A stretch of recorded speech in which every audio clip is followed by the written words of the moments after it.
How old are you, Joe? 70. You're 70? 70. I think you're older than 70. How old are you? 90. Yeah, 90. When were you born? 1925. 1925. I'm going to read that story now, if you don't mind. Oh, okay. Joseph Patton, A Miracle in Normandy. Life story number 3 left me on a train going from Glasgow to South England. I was impressed during the ride by how neat the countryside looked. All these very small patches and land and white houses. The English looked like a happy lot. They were just happy? Yes, they were. We arrived at some camp whose name I never learned. The very first day, a lieutenant told us that we were now combat engineers. We had no idea what a combat engineer was. No idea. But you're one. Yeah. They set about teaching us how to put together a Bailey bridge. This was a kind of erector set contraption, modular in nature, and held together steel pins. Once together, the bridge could be pushed over a small stream, and it could carry even a tank. I remember asking the lieutenant how we would fire our weapons while building the bridge.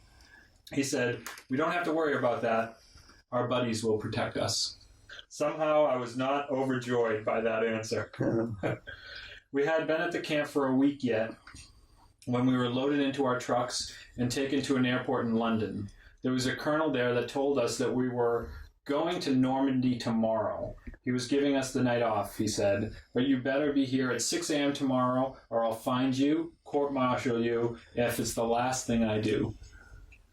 And at Trafalgar Square, where a band was playing for the GIs, we found 2 girls and danced a couple dances.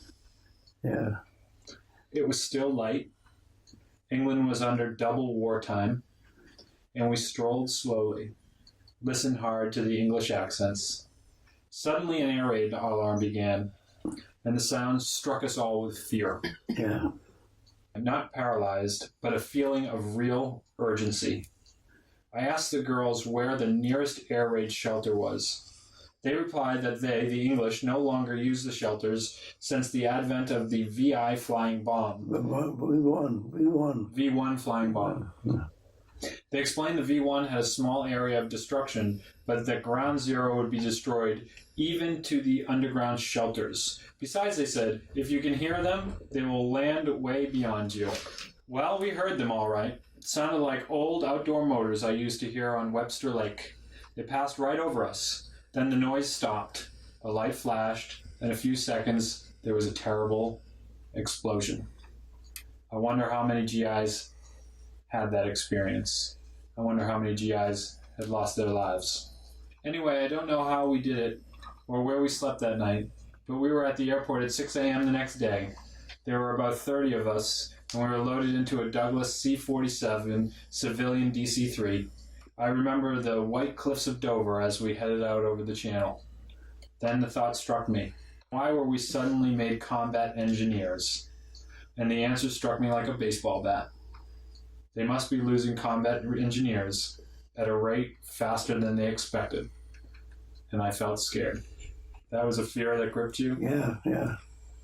We knew about Bailey Bridge, but nothing about battlefield communications, explosives, Bangalore torpedoes, mines, etc. We were riflemen, pure and simple. We were not combat engineers. As I started to fret, my mind took over, and I said to myself, I remember this very well. You are a soldier. You will do as you are told, and everything will be all right. We landed right on the beach at Utah. From there, by truck, to a replacement depot in the orchard, the sergeant saying, pitch your tents, don't call us, we'll call you. Finally, it dawned on me that I was in France, in the land of my ancestors. I asked my buddy if he could handle the tent so I could try out my French. He said go, and I went to the road about 20 yards away. Here came a French farmer girl with 2 children. I said, bonjour, madame. Say it. Bonjour, madame. She was surprised to find the GI speaking French. But she understood me, and I understood her.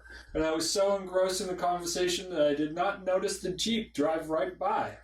But the Jeep stopped and then backed up. Then I realized a captain was in it. I came to attention and saluted. He said, "Are you speaking French, soldier?" I said, "Yes." He said, "Get in." I mentioned my duffel bag, and he said, "Well, send for it." I was transferred to Communications Zone Forward, and I lived. I wondered how many of those 29 pseudo-combat engineers actually lived through the ordeal they were called upon to experience.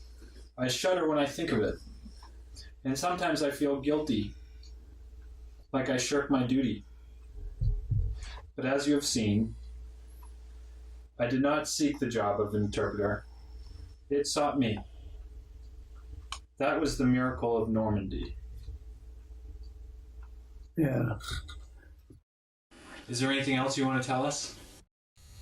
Is there something I should know? Persevere. Persevere.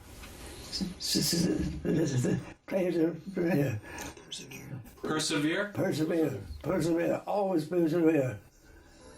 Always. These foolish things remind me of you. A tinkling piano in the next apartment. Those stumbling words that told you what my heart meant.